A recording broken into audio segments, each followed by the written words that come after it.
Good evening. This is Tyler, and this is the Notorious TRE. We're coming to you live from Channel 44 News. For our first report tonight, we're going over to Mariah on the Cuban Missile Crisis. Over to you, Mariah. Thanks, Tyler. On October 22nd, 1962, after viewing new known information, President John F. Kennedy informed the United States that the Soviet Union was building a secret missile bases in Cuba, an estimated 90 miles off the shore of Florida. After figuring out such options as an armed invasion of Cuba and the airstrikes against the missiles, Kennedy decided on a less but effective response. In addition to demanding that the Russian Premier Nikita S. Khrushchev remove all the missile bases and deadly contents, Kennedy soon ordered a blockade of Cuba in order to prevent Russian ships from bringing additional missiles and other materials to the island. In response to the U.S. blockade, Khrushchev ordered the Soviet commanders in Cuba to launch their tactical nuclear weapons if invaded by the U.S. forces. Before the Soviets began to launch the nuclear missiles toward the United States, General Secretary Nikita Khrushchev negotiated with President Kennedy between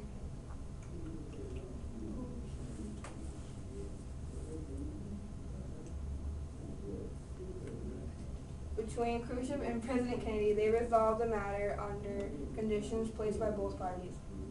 The Soviets agreed to halt the shipment of missiles from Cuba and promised to return all missiles already received. With the Soviets agreeing to back off, the United States made a promise to never invade Cuba.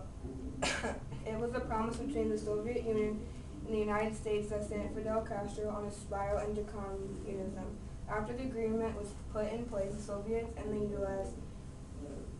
Castro became furious and began to reform the Cuban government. The reform included nationalizing factories and plantations to put end to U.S. dominance over the islands.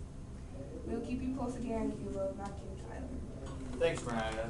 Good hearing from you. Now on to our next report from the Notorious TRE. And he has the Cold War. Yeah, bacon on. Alright, it's Channel 44 News on TRE. Thanks, Laura. Now, how about we break it? August 13th, 1961. A low barbed wire was placed between East and West Berlin. This was the start of the Berlin Wall. Within days, the wall was finished out of cemented concrete blocks throughout the city. Moscow called the wall a barrier to Western imperialism. The West Germans called it Schandmauer, the Wall of Shame. It was rebuilt at least 3 times, each time bigger, stronger, and more repressive. Add mortar bricks, precast blocks, and finally, concrete slabs. The Berlin Wall fell down because people in the communist countries rised up against the communist system. At Bornholmer Strasse, the people requested to open the border, and at 10:30 p.m., the border was open there. Soon, other border passage points opened the gates to the west, and that night, the fatal border was opened by East Germans peacefully. Now, back in time a year, May 1960, the USSR shot down a U-2 spy plane in Soviet airspace and captured its pilot, Francis Gary Powers. Confronted with the evidence of the nation's espionage, President Dwight D. Eisenhower is forced to admit to the Soviets that the U.S. Central Intelligence Agency, CIA, had been flying spy missions over the USSR for several years. Several years, like, a little funny how the USSR just noticed.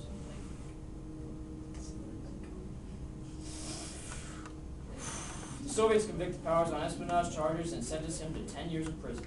However, after serving less than 2 years, he was released in exchange for a captured Soviet agent in the first ever U.S.-USSR spy swap. A little crazy. Another topic, the Great Space Race, was a 20th century competition between 2 Cold War rivals, the Soviet Union and the United States, for supremacy in spaceflight capability. The U.S. finally won the great battle of competing in space when we landed on the moon on July 20th, 1969. Another race was the arms race, which was a race to power nuclear weapons. Countries all around stocked up on nuclear weapons in case of war. Now, what of the USSR invasion of Afghanistan? Wow. Sorry, that's my first day, folks.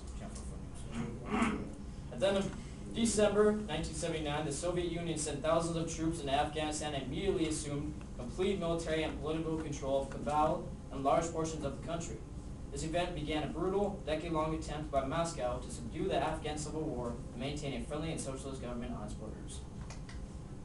The United States and its European allies, guided by their own doctrine of containment, sharply criticized the Soviet move into Afghanistan and devised numerous measures to compel Moscow to withdraw. This has been the notorious TRE, and now we're going to go to a quick commercial break.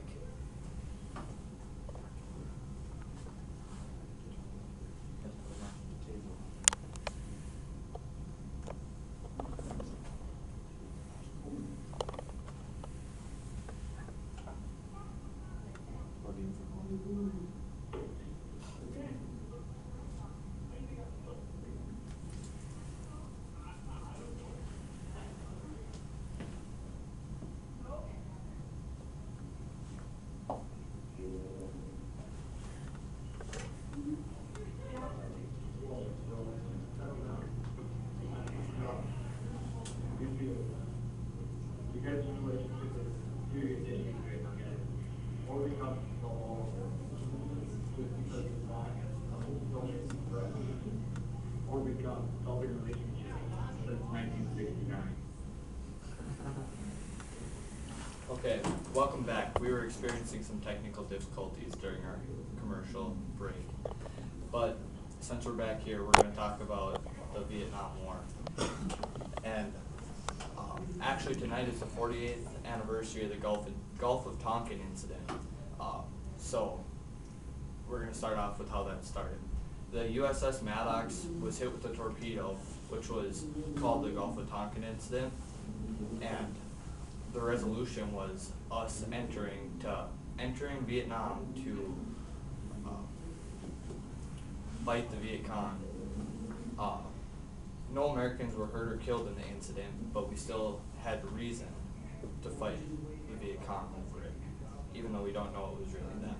Lyndon Johnson was the president of the United States who supported the Congress's actions to invade Vietnam. Ho Chi Minh was Vietnam's leader, and he had already started his invasion into South Vietnam. The Viet Cong were tough fighters, and they eventually used the Tet Offensive to push the United States back. The Tet Offensive was originally on a Vietnamese holiday, causing the Americans not to realize that they were going to attack, which pushed them far back into southern Vietnam. And then President Nixon realized that, and he had a plan, which was called Vietnamization, to let the South and North Vietnamese fight it out. So we pretty much surrendered from this war,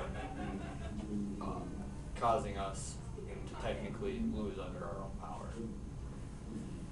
For our next report, we're going to go over to Caitlin Rance about the Korean War. Thanks, Tyler. Today in Korea, the UN forces in the north signed an agreement that made the 38th parallel and the permanent border by creating a demilitarized zone. To give you an idea of what happened leading up to this point, the north and the south fought each other on the front line from just feet away. Right after, China pushed the south into the capital of Seoul, and the U.S. General MacArthur wanted to nuke or bomb the north. MacArthur didn't even ask the president for permission, he just went right to Congress. So then President Truman fired him. Then they pushed North Korea way up to the Chinese border. After the UN forces pushed the North and China out of Seoul, an agreement was made. It's important to remember that the Chinese and North Korea were communists.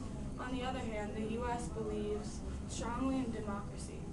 That's all we have on the Korean War for tonight. Now I'll send it back to you, Tyler. Thank you, Caitlin. Good hearing from you. That's all we have for tonight. Thank you, and have an amazing night. Stay classy, America.